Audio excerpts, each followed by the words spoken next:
Hello mga ka-electrical, no? Ito yung solar setup natin na pangmasa, green setup, no?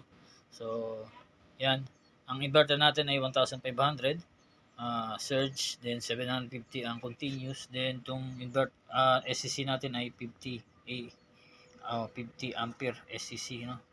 And ito yung mga breaker natin, relay, no? Then LBD at saka yung outlet. So, itong pamasa natin ay napakasimple, no? Sinimplify na natin installation diyan. So, meron ng mga video diyan na tutorial kung paano assemble ito, no? So, yun.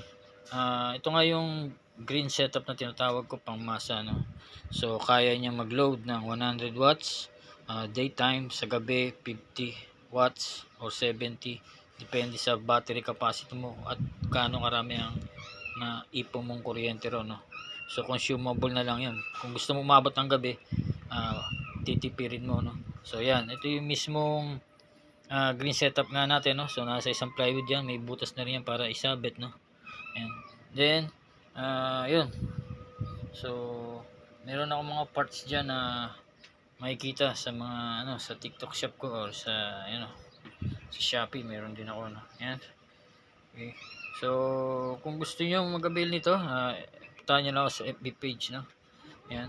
Then Ray Electrical din yan syempre. So ayan, no? Ito yung pinaka-buong setup niya. Ayan. Ito kasi. So yun.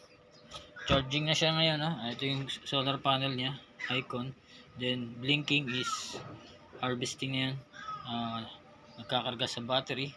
Then itong load is 12 volts to. Dito yung connection, gusto mo ng load ng ilaw, no? So mga breaker natin yan, hindi ka naman magkakamali pag nag-install ka nito. Ito positive to negative yan. So kung nalilito ka dyan kung ano yung positive, ano yung negative, tingin ka lang dito sa ibabaw. So meron tayong color coding, red is positive, black is negative, parehas sa battery yan. Okay. So itong breaker na to ay para sa solar panel, then itong breaker na to ay para sa battery.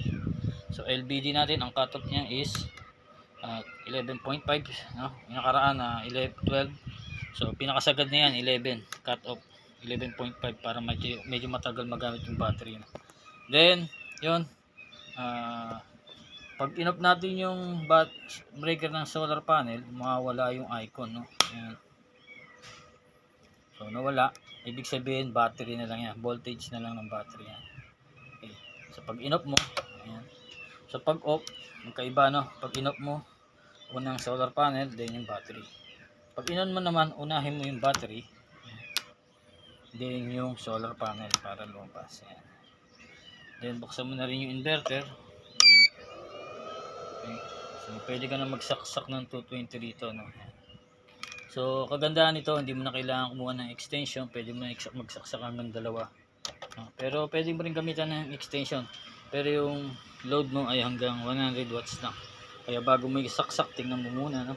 So bawal dito yung aircon, heating appliances, rice cooker, no? Blower na yan, blower sa buhok, basta mainit, yung nagpapainit, wag yun. Kettle, hindi rin pwede. Yan. Rep, hindi pwede. Washing, hindi rin pwede, no?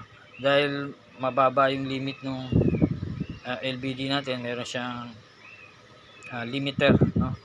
Pag bumagsak masyado yung voltahe, hindi papatayin niya yung system. So kung gusto mo talagang isakripisyo yung battery, pwede mo pa takbuhin dito yung washing, no? Washing rep, pwede. I-bypass mo to, tap mo dyan doon, papunta doon. Pero sigurado yung battery mo madaling magre-retire, no? System natin kaya yon, pero yung battery, kung dadamihan mo battery, walang problema. Gawin mo 200 Ah, pwede dalawa pag series. Parallel lang rin, hindi pwedeng i-series dahil 12 volts lang yung system natin. Pag siniris mo kasi magto 24 na yun, no? Yun lang mga ka-electrical, no? Bago nyo isaksak yung mga appliances na sinasabi kong bawal, ay tingin-tingin muna kayo sa YouTube kung gaano kalakas yung consumption nun, at maaaring masira yung battery nyo pag ganun. So yun lang mga ka-electrical, no? So God bless.